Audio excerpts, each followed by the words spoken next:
Well, welcome to the Wednesday edition of Health, Wellness, and Lifestyle with myself, Linda Dorman, and Dr. Donna Christensen. As you can see, Dr. Donna Christensen's not with us today. She is out doing very important things in her capacity in the health field. And so I'm flying solo today, but I have an amazing guest on our program. But before we do that, I just want you to know, to all those who are wondering how to reach this program, on OurTV.network, Amazon Fire Stick, and WSXT Radio, Bloomberg Radio. So we really appreciate you tuning in, and we have a great conversation. This is our inaugural show, actually outside of the studio. So welcome to the program, Lori. Thank you. Thank you. Lori's been on our program before. Lori Russell, who is the CEO of Younger Hair Solutions in Virginia, in the great state of Virginia.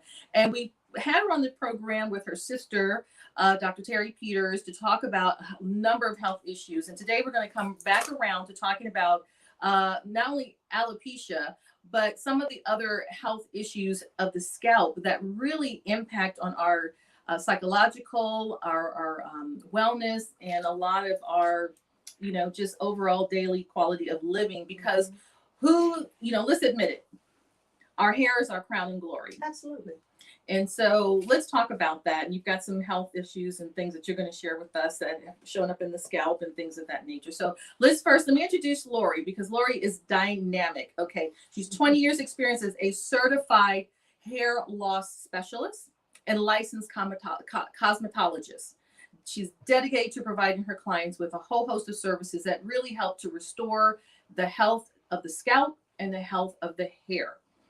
She's a certified non-surgical hair replacement and hair restoration expert, a member of the Professional Beauty Association, and she's collaborating many, many times over in her 30-plus career with dermatologists, with clinical disease management specialists, pharmacists, and other health professionals, because we can tell a whole lot about what's going on in our bodies by the condition of our hair. Would that be a true statement, Lori? Absolutely. Okay, Absolutely. great. Well, let's start out talking about that. Okay. A lot of what you take in internally can actually be found in your hair shaft. So if someone was to actually test your hair shaft, they can see when you started smoking, when you stopped smoking, doing drugs, and when you started, when you stopped, all throughout the hair shaft. So there's different things that happen internally in the body that just comes out through the hair, or the hair is affected by it.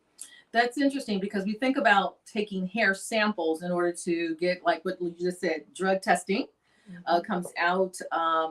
With other types of things like nutrition, we can tell if someone is actually eating a healthier diet or not, if there's any contributions to things like diabetes or not. Even sleep. I don't know. It seems like there would be a whole host of health conditions that would present themselves in the conditions of our hair. And our scalp, because that's the other part that we didn't talk about last time, was the conditions of our scalp. Exactly.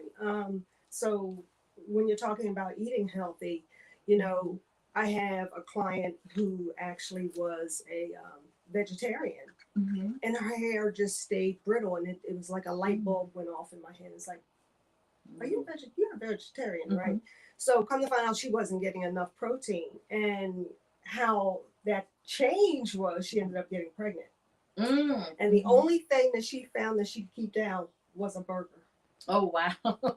So that body was craving that protein. And since then, her hair is grown all down her back, and it's just beautiful. Wow. So, a lot of people don't realize that what you actually take in can affect, how healthy your hair is, whether it's brittle, whether it's extra dry. And we as women, our hormones affect our hair a lot, because again, that dryness, your body's dry, your hair becomes brittle, so those are just some things that you can actually pay attention to. And then, we had a really interesting conversation just the other day, and this is really why I'm so grateful to know someone like Lori Russell, because she's not just a hairstylist. We kind of think about coming to the salon, which we are in her salon, and you see all these fabulous colors behind us, and knowing that expertise, but really understanding the anatomy of the hair follicle, the scalp, which is the skin, and then the actual hair, and then applying the right types of products so that it can optimize your health. And that's what we're talking about, because health, wellness, and lifestyle is all the ingredients of making sure your crown glory, your hair is in good shape. But you talked about something related to COVID that started the whole conversation out, and that kind of blew me away because I didn't think about it. Can you share with our audience what you shared with me? Yeah. So I discovered there's a ton of Facebook groups that are support groups for people who have had COVID and started losing hair. And I'm not talking about one or two strands of hair. I'm talking 60 to 80% of their hair has fallen out. So I really started doing some research and talking to some medical professionals. And well, when you're talking about COVID, it attacks the vascular system. So that's blood. Yeah. What it takes for hair to grow is blood flow to the bulb of the hair. So somewhere between, with COVID, somewhere between the bulb of the hair and, you know, where it circulates throughout the body, it's not making, there's some kind of interruption there where it's causing the hair to release. So there are a ton of women. I don't know whether men are going through it or not, but I know there are a lot of women on these support groups who emotionally are just a wreck over how much hair they've lost and how fast. We're talking over some of, as you know, within the first month after COVID. Some are still 8 months out and still it has not come back. You know, and so continuing that conversation with healthcare professionals, it's a matter of, you know, with it attacking the vascular system, it's a matter of the body healing. So you have to give your body time to heal. Now, there are things that you can obviously do to increase your immune system, eating well, minimizing stress. Because stress, you know, a lot of people don't realize they can lose their hair from stress. So, and, you know, if you're already stressed out and you're stressing because you're losing hair, that's not going to help the situation. So, you know, getting into something like meditation, yoga, some of those kind of things, which would help calm you and support the hair growth as it comes back. You know, that's so interesting because if we could if we were able to do a show of hands with our audience and our listeners, and you know, as you're listening and you're here and you're watching, how many of us really did not understand that that too is another side effect of COVID, of getting the COVID virus. And, you know, with the support groups, I'm sure they're identifying so many different health issues that are coexisting with their COVID and may not even have realized that the hair loss is COVID. They may have thought, well, this might be a condition of menopause. They're of a certain age, or nowadays it can be any woman at this point.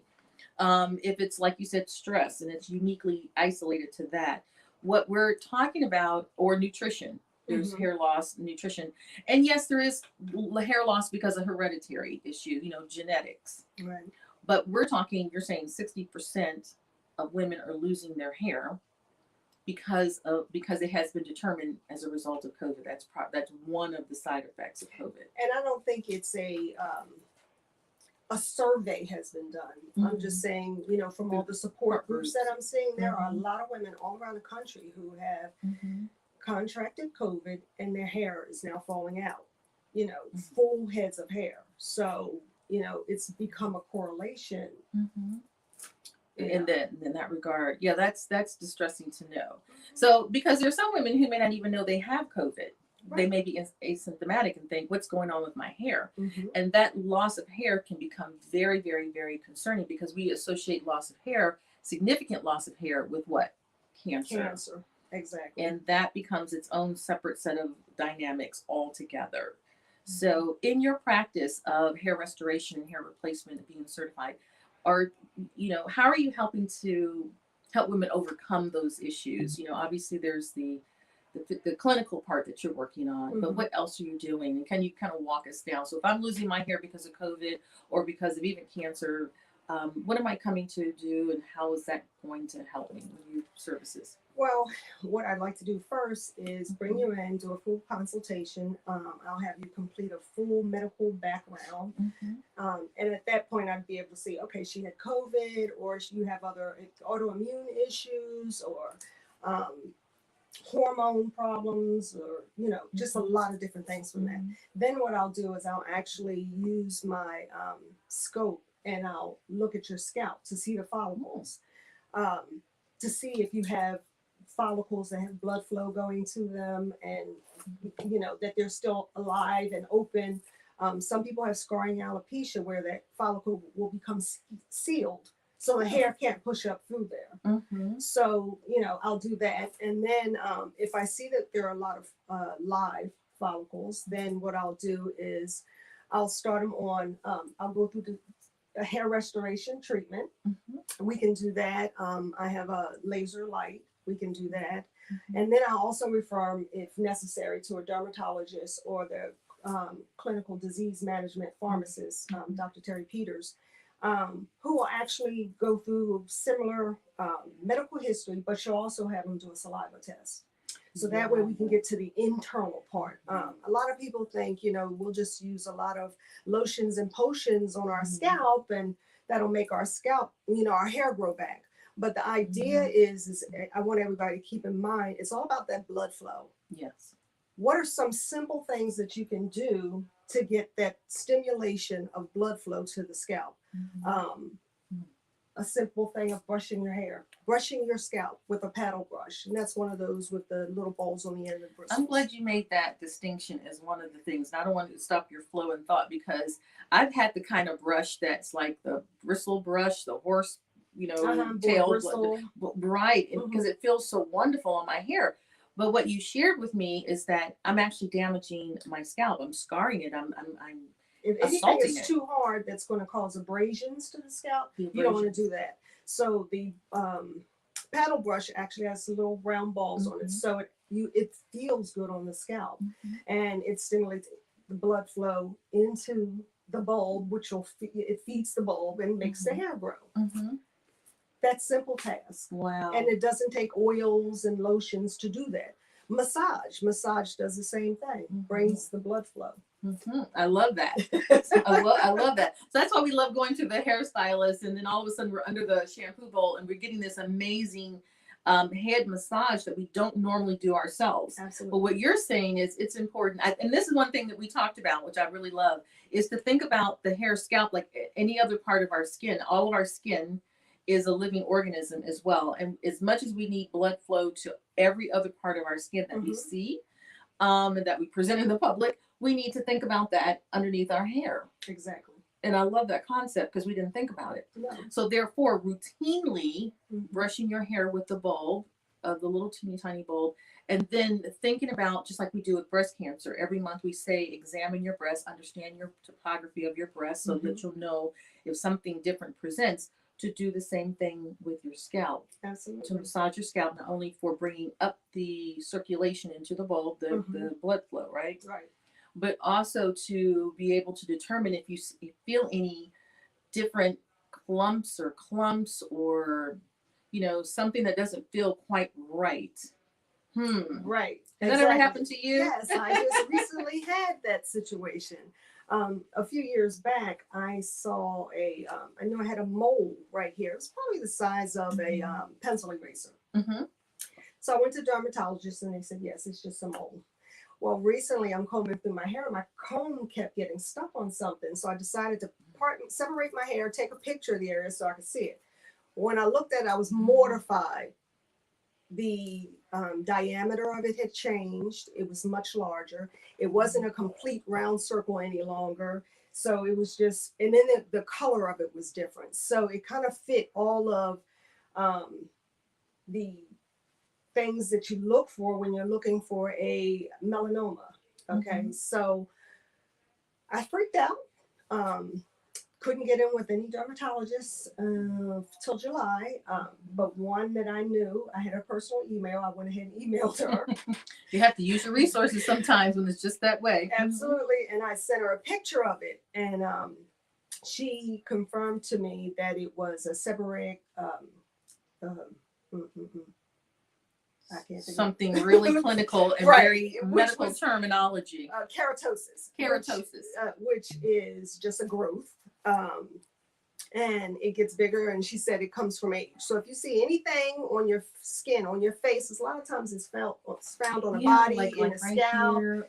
Yeah, and you'll think there are moles on people's faces that, Mhm. and if you see it's getting bigger and bigger, they can just do cryo on it and freeze it. So that's what she ended up doing. But my nerves were a wreck for that 2 weeks. That's They a were lot of wrecked. stress. So It think was about how much stress you internalize in your body. What kind of impact did it have if you had high blood pressure or you were prone to strokes or you were prone to heart attacks? That the explosion of absolutely chemicals in your body, the lack of sleep. right? And probably deciding, oh boy, if this is going to be it, I'm going to eat everything I want to eat, Right. and just not having your daily peace and joy Right. that comes with doing what you do in this business and helping women and men. But also now you have the situation where you're fearful and you're an expert. So Right. imagine the layperson who has no clue what this would be and how they may never go out and get the kind of evaluation that you Right. did. So you mentioned the terminology cryo. What exactly, when you say that, I mean, we think that what they froze it, or They literally use this, it's a handheld Mhm. thing, and they shot the cold air where it looks like ice, Oh, but it's dry. It's like dry ice almost. And it feels like you have brain freeze. wow. Yeah, it literally felt like I had brain freeze. Mhm. And then afterwards, as the day went on, it felt like after your hands were really, really cold outside and they hurt, that's what it felt like. Wow. And so they were able to then isolate Right. that mass, which you said it was about this big. I mean, Yes. that's pretty big. Yeah. And darkish, Mhm. and it obviously set up so that your cone caught onto it. And so, how are you doing now? I mean, it wasn't cancer, so Right. we're So thankful for that. I'm calm now. I'm good. It's dark. So she says that what'll happen is it'll flake off itself. So sort of like a scab would do. So I'm okay now. So that's just a great lesson for a couple of things. Let's kind of review the lessons that we learned. One, you have got to know what's happening underneath your hair.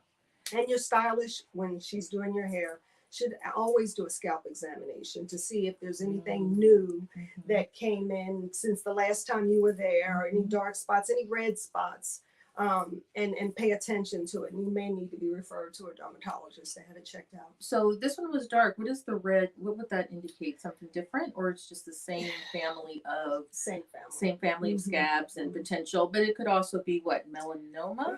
Melanoma. It could be some kind of skin cancer that is presenting in the hair. You never know it. Right, because the sun rays. I mean, how many of us put actual sunscreen in our scalp?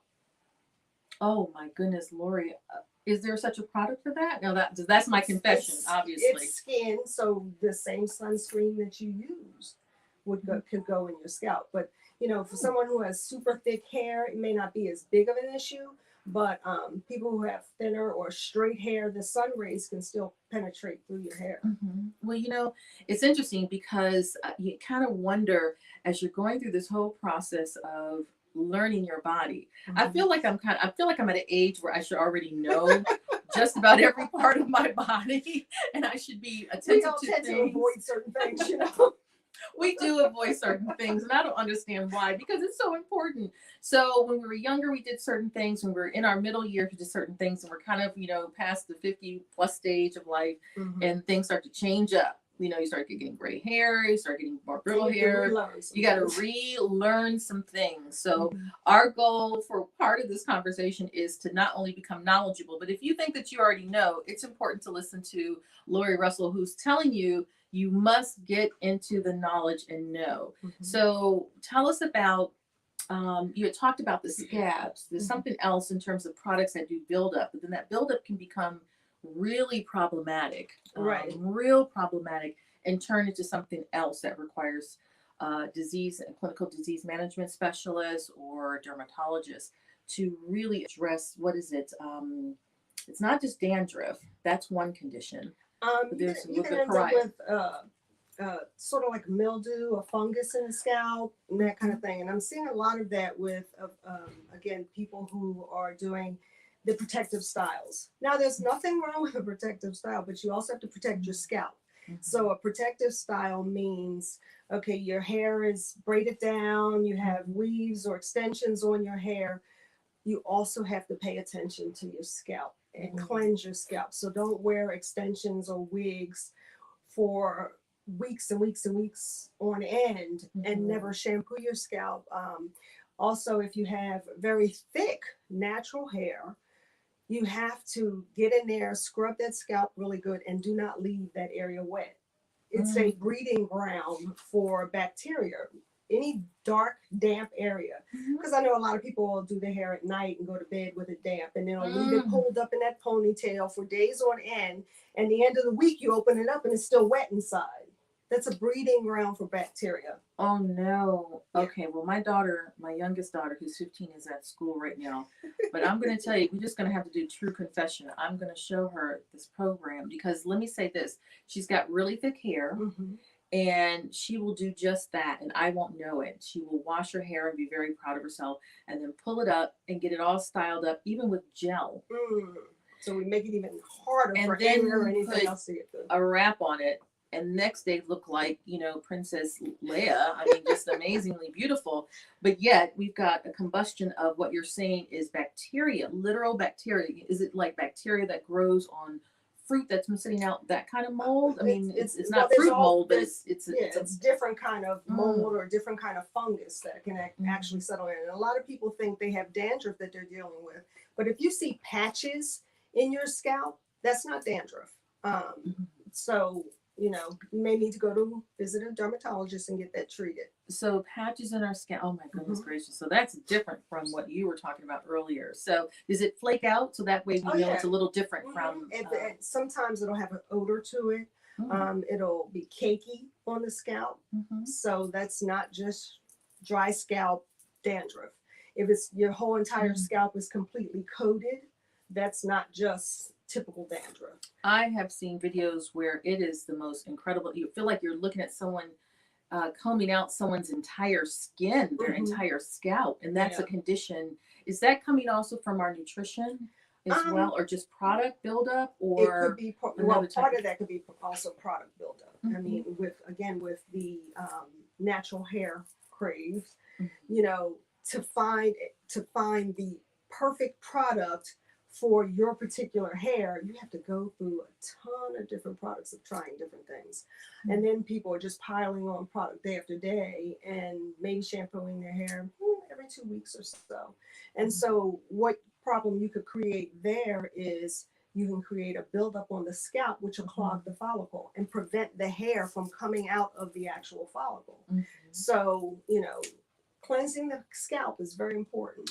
I think this is such a good, because I think some individuals really think of their hair as just a byproduct of kind of their aesthetic. Now we know that you want to look good, you want to have your hair look nice to whatever style, natural, chemical, altered, whatever that might be. But the real important thing is that you think about the health at the root or the follicle, as you said, the bulb of your hair, because this is not alive. No, there is no blood flow that goes through the shaft of the hair. That was kind of a learning, because I just thought my bouncing and behaving, you know, I thought there was some life in all of that, but you know, the miracle of Lori and Younger Hair Solutions. The skin where the life is. That's just a byproduct of a healthy environment for growing hair. Okay, so the result of your bouncing and behaving, your nice hair, your long as it continues to grow and grow, your hair will grow. A lot of times people say, well, I left my hair alone for so long and it just grew and grew. Because you left it alone. So that you were overcooking it with the flat irons, or you know, or the old curling iron that we used to use, or just brushing and popping through it with combs, and you know, all of the good stuff. And you know, back in the day, you think about how tortured most of us are, and how much PTSD we have from years of, you know. Of all our of parents, doing that. So I mean, I have women now who are in their 50s who sit here and do like this, and I haven't done anything. I haven't done anything. Well, I tell you what we're gonna do is take a quick break. I think we're at the break station, and we're gonna come back and have more conversation with Lori Russell of Younger Hair Solutions. This is our TV network, and we're looking forward to having more conversation with you. Lots more. We'll be right back. On the key, so they should not.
I'm Charles Meriday, and I'm in the restaurant business. In my 20 years as a chef and restaurant owner, I've been able to work and eat in some of the great kitchens around the globe.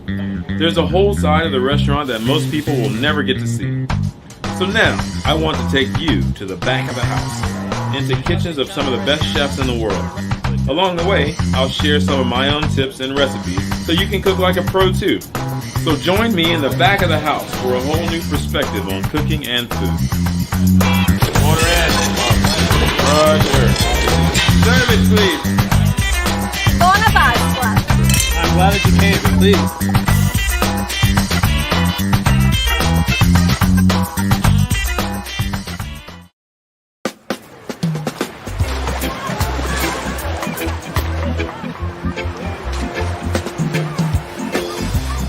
So nice, so nice.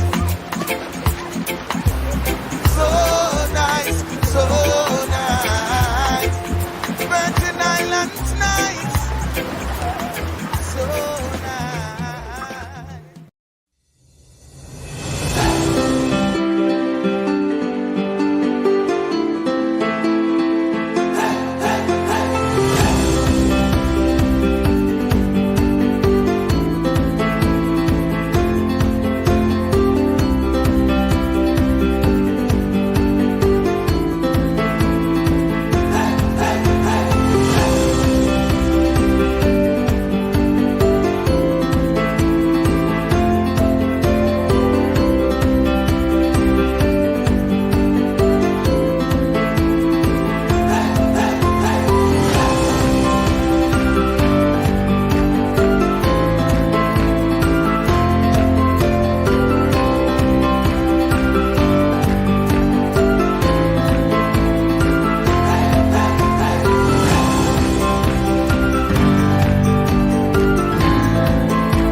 And try So we're back. And listen, we have had so much fun over the break talking about something. Wait till you hear this. Okay, so one of the things that I had asked Lori over the break and now back to the Health, Wellness, and Lifestyle with Linda Dorman and Dr. Donna Christensen, who Dr. Donna Christensen is out on assignment right now. Lori, you had just mentioned something that I think is important. I asked the question, listen, when men take all their hair off and they decide to go bald, you know, it looks very nice. It even looks very sexy. Mhm. Our executive producer, he's all bald, Mr. Anthony Weeks. So, but you said it's important that men still really focus on scalp treatments and scalp health, not just the hair that grows, but there's a reason why. Well, a lot of men don't realize maybe going through what's called andropause, which is male menopause. Wait a minute, can you say that just one more time, a little louder, make sure that everybody heard this. Menopause, a lot of people like to call it. They like to call it menopause, but it does have an official andropause. is what it's called. andropause. Mhm. Wow. Which can also, with that sudden drop in your testosterone, what happens is you start losing your hair. So you see the male pattern baldness, they call it, you know, where the whole circular or horseshoe section of the hair becomes super smooth. You know, if they start going through getting hormone testing to find out about, you know, where their hormone levels are, there are treatments to that, which could possibly keep their hair on their head. So there's treatments for, because back in the day we heard about Rogaine. Rogaine. Rogaine, remember which Rogaine? is minoxidil. Minoxidil. And minoxidil is a chemical that helps. Minoxidil was created, I think it was for high blood pressure. And a side effect of it was hair growth. So they started putting it in products for the purpose of growing hair. Now, the thing about minoxidil is there's a lot of underlying health issues that will prevent people from using it. So if you have had heart problems, stroke, and a whole list of other things, then you should leave minoxidil alone. Yes. Because think about it, if you're taking, it's a heart medication. Right. That's been reformulated in some way safe enough for the Food and Drug Administration to approve allow hair for and approve for it to be used as advertised to help grow hair. growth. You have to understand all the other health conditions that you might be suffering from, Right.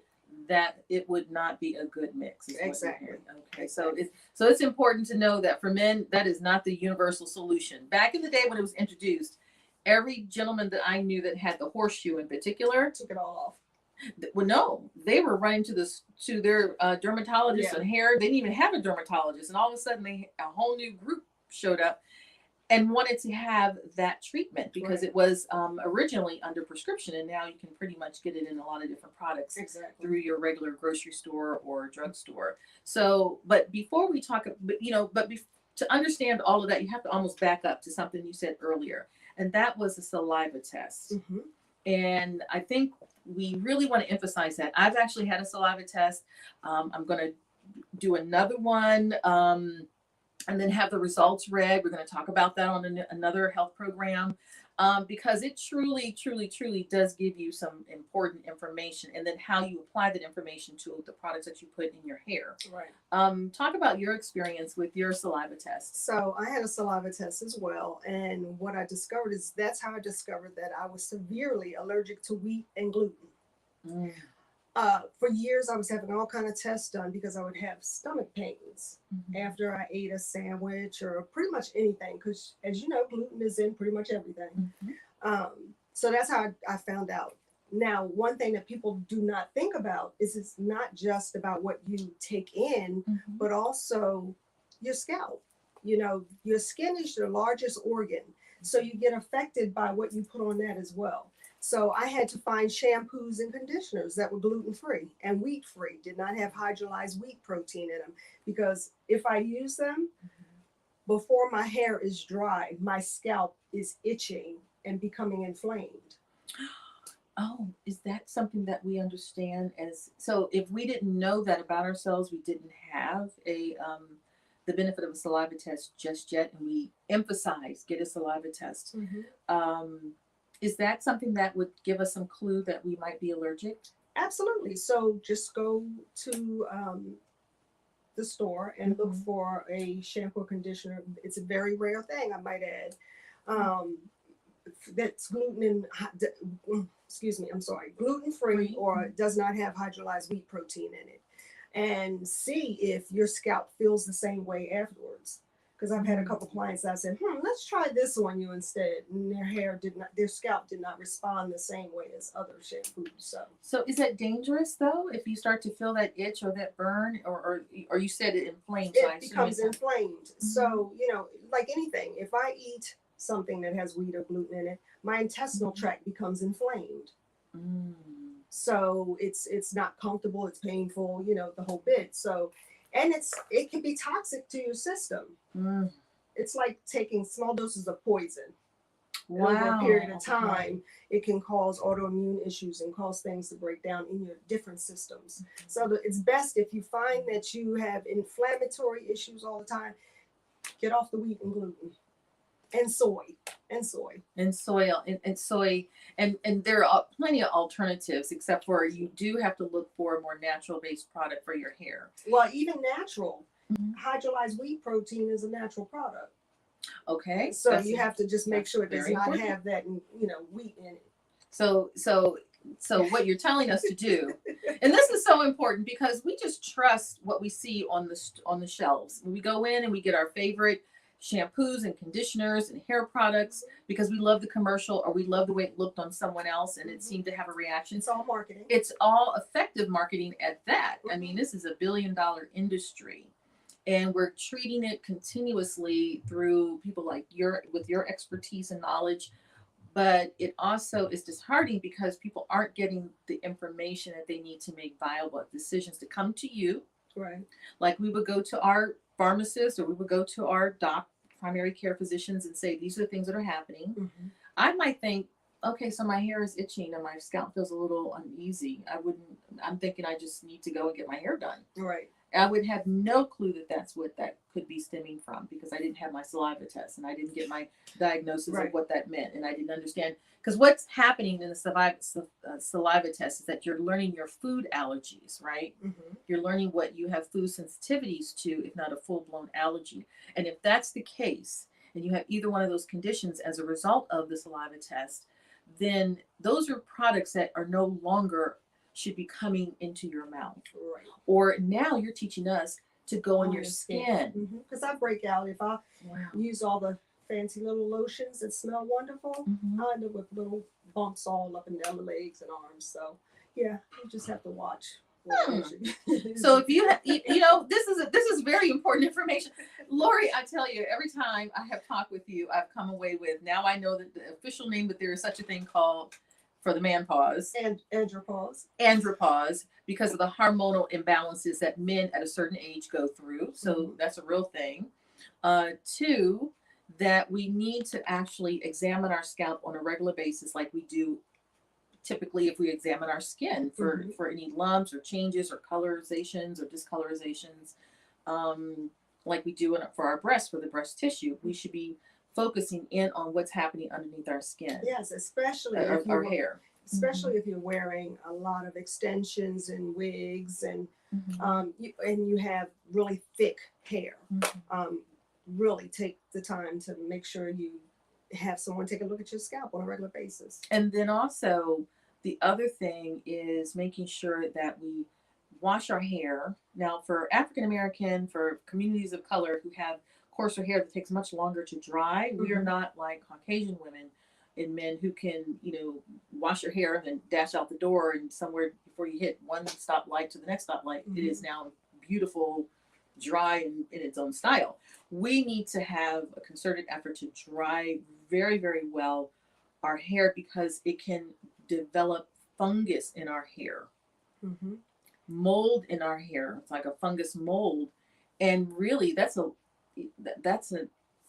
not only the odor, but the side effect. You may need to start cutting that out. So for those who have natural hair, so there has been this amazing movement around decreasing and legislating the issues of hair discrimination in our country. The Crown Hair Act has really pushed this agenda forward, and I'm so proud of all of the women and all of the individuals, and even Dove as a company, Procter & Gamble as a company that really helped push this out there in their public awareness campaigns, and Joy Collective, to talk about eliminating discrimination based on what we have termed a cultural orientation to our hair. So natural hair. So we're talking natural braids, we're talking non-chemical based hair. Coming back to it from a cultural perspective. Lori, what happens now see, someone may think I have what we call a perm in my hair. I don't have a perm in my hair. I wasn't born straight like this. Technical term, relaxer. The technical term is a relaxer, and that's what it does. It relaxes the hair. However, my hair is actually natural. I have no chemicals except for the little, our secret around trying to take away some of the white color, Right, the gray hair. with the silver. The silver. What happens when a person, a woman comes in here and says, I want to go from this chemical, which I no longer want in my hair. I want to honor my culture. I want to become a part of this movement. But more so, I want to actually restore my hair to its better health, which is going to be natural. Mm-hmm. How do you process them into that stage if they've had chemical? Because that seems like a big step. Well, it is, and it can be challenging. It totally Mhm. depends on what she is willing to do. Some people are willing to do the big chop. Let's cut all the relaxer out and start over fresh. And some just are not there yet. So we just gradually over time will straighten it, the natural hair. And then of course you have your relaxed hair. But the challenge there is at the line of demarcation, and that's where the relaxed hair ends and the natural hair begins. It becomes weak, so the hair can break off. So that's the challenge. So it just totally depends on the person in my chair at that time, what they are willing to deal with. You know, it's interesting as I look at your beautiful head of hair, and I love your hairstyle. You're such a beautiful person, inside and out. And I love smart women, and you are definitely one of the smarter women I have ever met. That my hair, I did the big chop. Mm-hmm. I elected to go the big chop, and I think it was such an emotional thing for me. I felt like I was losing a huge part of me at that time. And my hair isn't as long as it was before the big chop. I mean, my hair was long, and it really bounced and behaved back then. But I chopped my hair off to about your length of hair, and I felt after a while really liberated, that I could actually be liberated from products that I knew may not be so healthy for me clinically, because any product you put on your scalp is not just sitting on your hair. Right. It's sitting on your scalp as well, and therefore it's going into your blood system, correct? Go ahead. Am I getting so I'm okay, I'm a good student. I'm trying to be a really good student because you have taught me some amazing things. And so because of that, you know, for someone like myself that, you know, I've shared publicly, I have high blood pressure and I've been off of it. So I'm working my way off of it now. I wanted to make sure that nothing interfered with that goal. And any new introduced chemicals in my body through my hair, that was part of it. Actually looking for more organic, but now I'm going to go to the next stage of my organic products that I put my lotions and potions on my skin, on my face. Right. I haven't gotten to the makeup stage yet. I'm still working on my beloved makeup. I'm sure there's a line out there for that's just as healthy as you said. But how do we emotionally, do you do any of that kind of work? You know, we come to our chairs, like men go to their barbers, and we have to have a whole session. Do you talk women off the ledge on these kind of matters? Absolutely, all the time. All the time? I mean, I had a client text me the other day, say, do you have anything available Friday? I need a session. Oh, so did they come to get their hair done or just come to have a conversation? Both. Both. We'll do both. We'll do both. So, I mean, I have constant conversations, and it's a two-way street. You know. Oh, okay. Yeah. What are some of the bigger concerns you think that women have expressed that you've seen as some common themes? Well, I know right after COVID, because a lot of people couldn't get to their stylists, that was a big turnaround of people saying, I'm done with relaxers. I want my natural hair. I want to see what my natural hair even looks like. And I have to admit that I'm probably one who has no clue what mine looks like. You're still on the chemical side I'm of still on things. the chemical side. But of you're an things. expert, so you know how to really take care of yourself with that. I try. Yeah, you do a good job. So I have, well, thank you. I have, you know, a lot of people that, you know, just completely gave up on that. And then I also have some who said, you know what, no more color. I don't want to do color anymore. I'm embracing my gray, because they came in after we opened back up with probably 6 inches of gray hair and the rest was still colored. So, you know, they're like, okay, I'm done. No more. So, you know, you just kind of work through it with them. Well, you know, I think that work through is really important, because there's really a degree of intimacy when you come to your stylist, because not only are you wanting to go out looking good, and oftentimes, like for me, when I get my hair done, I feel really happy. I feel like, okay, I've done something for my self-care. And we've talked about self-care, you know, frankly, on the show as part of our mental health, as part of our mental wellness. And so not just the aesthetic, not just, but it's something that I want to do that's going to give me a personal sense of joy. So coming to the stylist, yeah, I may unload some things like I'm having a really bad day, and you can probably tell in someone's hair when they've had a bad week because of what they've eaten, no sleep, the way they've treated their Just hair. where the hair looks, Just yes. whether that hair is coming in under a baseball cap, and or just whether they've taken the occasion to really manage it well on throughout the between appointments, Visits, yeah, mhm. between visits. We talked also a little bit about some things that relate to the hair that actually are mental health issues, and that present. You had shared with me, sometimes you see this in young kids where they, take their hair and they kind of twirl it. And we're like, as moms, stop playing with your hair. You've probably heard that. A couple of people out there have probably heard that. But there's actually something really serious. There's an actual disorder around that. What's the name of that disorder? What does that look like? It's called trichotillomania.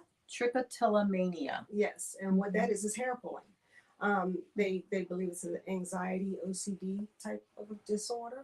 And that it's not just the hair on the head that can be affected. Eyebrows, eyelashes, other body parts. You just sit and pull the hair. Just pull the hair. Just play around with your eyelashes Right. or your eyebrows. Just Right. start yanking out your hair. Yep, and it's an impulse control disorder. Mhm. So the constant twirling of the hair, Mhm. it just gives you a sense of it's just an irresistible urge to just touch your hair and twist it. I remember in school I had a friend who would take hers and she would just rub it on the side of her face. She all would just day take her in hair and just class. I'm just looking at myself in the camera and just rub it like this on her cheek. on her cheek, and that gave her some sense of Calm. cool, and collect. But it is a sign of a disorder. Yes. And that disorder is stemming from, you said, OCD, anxiety, stress, impulsive behaviors, Yes. like any others. You also shocked me when we talked about the fact that, because I'm thinking about kittens and cats that do this, and you get the little hair fur ball in your stomach, that they're, and I don't know if it's part of the same body or has a separate name, where they actually pull the hair and eat the hair. Yeah, I saw a special one time where That's someone very actually serious. had to have surgery and remove this big, huge hair ball out of their stomach. Yeah. How do you see that? Do you see that at all when you, in your practice here? Because I think you have a practice, and not just a salon. This is a practice where women are coming in and you can see where they have maybe patches of baldness, and you have to inquire, how did that happen? And they may or may not want to admit it. Well, I did have a client and she was wearing extensions a lot. And she was doing that because it's a section right in the back of her head that was all gray. And she would sit and pull and pull and pull till the hair was pretty much gone in that area of the back of her head. And did she come to share a little bit of She did. herself as to why? And then did she have, so in that case, then what do you do with those clients? Well, she did go see a dermatologist and she went through a whole series of the injections, which are steroid injections into the scalp, which helped bring the hair back. But for someone who is constantly pulling at it, it's a never ending cycle. So she stopped going to the dermatologist. Wow. So what would the steroids do to kind of help? It would help calm the inflammation Got from, it. I guess, the pulling. And then the hair would come back and she would continue pulling in that area. It was a total impulse thing. But you can kind of tell because somebody, people who are high anxiety and OCD, they're very energetic and They've got lots of energy. They have and to it's- expend. Right. And I guess that is that calming effect. And Right. so there may be additional underlying mental health disorders or, some markers of disorders. We're not here to diagnose anyone in our listening and viewing audience, but we are here to encourage you because clearly, when we think about individuals such as Lori Russell, who is a hair replacement specialist, hair loss specialist, a stylist, a colorist. Look at all these colors. If you wanted to come and get your hair done, she's right here in Virginia, and we'll give you a way to talk with Lori, but more so the expertise in this clinical field, the non-surgical field, but working with other clinicians. How do you all partner? Do you have like a little support group amongst yourselves? You talk and say, I've seen this. Do they refer back to you as an example? Well, for other specialists that I actually partner with, we talk periodically, and if I see something in particular, I can always go to them, and I refer clients to them. They refer people to me and out of their practices as well. So it's just kind of a give or take. Also, in the certified hair loss specialist community, Yes. we tend to have meetings. We have a conference, as a matter of fact, Atlanta Hair Loss Conference coming up in October. And so if anybody's out there who is in the beauty business and wants to learn more about how to take care of their clients who are suffering with hair loss, I'll put something maybe in the messages or something about the Atlanta Hair Loss Conference, and you can just go on the website. It's TonyLove.com. Because this is a recession proof. We've talked about it from the economic perspective, because no matter what, if someone can get to you, they're going to get to you. Yes. Even in a down economy, we're going to come and get our glory, our crowning glory, our hair done.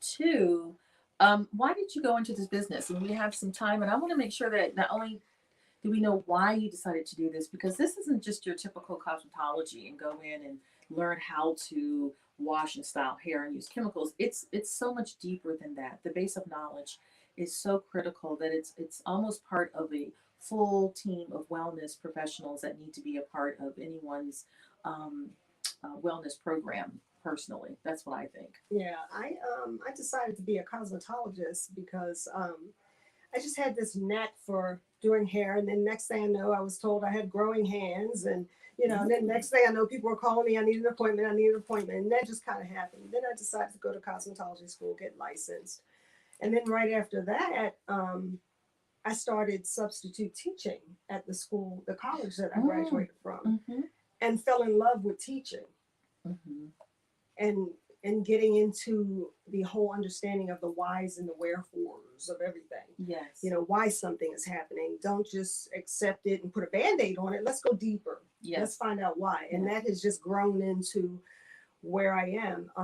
Then I met Tony Love, and she talked to me about the hair loss, and it brought more of that why, and how can I help, and what can I do for someone, and just having clients who have had cancer and lost their hair and their hair's not coming back, or clients who have autoimmune issues and have lost their hair and it's not coming back. Yeah.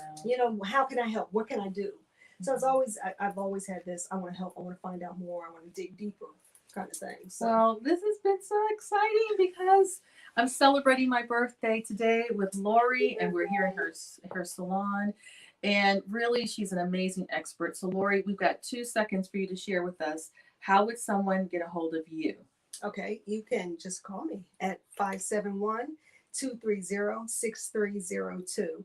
And I'm located in Springfield, Virginia, on Backlick Road, 6133 Backlick Road. So I take appointments only because, I have a very private suite, and I work one-on-one with every client. So from start to finish. And I decided to do that during, right after we opened up from the pandemic, and I've stuck with that. Wow. Okay, so we're going to have a part 3 because we want to talk about more things as it relates to health and hair and lifestyle, because this is all part of it. But thank you so much, Lori, for being here. Me. This is Lori Younger Russell. I'm so disturbed by so many things I've heard. I'm so happy about it. But no, from Lori Russell, who is CEO of Younger Hair Solutions here in Virginia. And we thank you, Lori. We look forward to having you back. This has been the Health, Wellness, and Lifestyle Program with Linda Dorman, myself, and Dr. Donna Christensen, who is on hiatus at the moment. And we look forward to bringing you more programming next week, on our TV.network. Have a good afternoon and take care.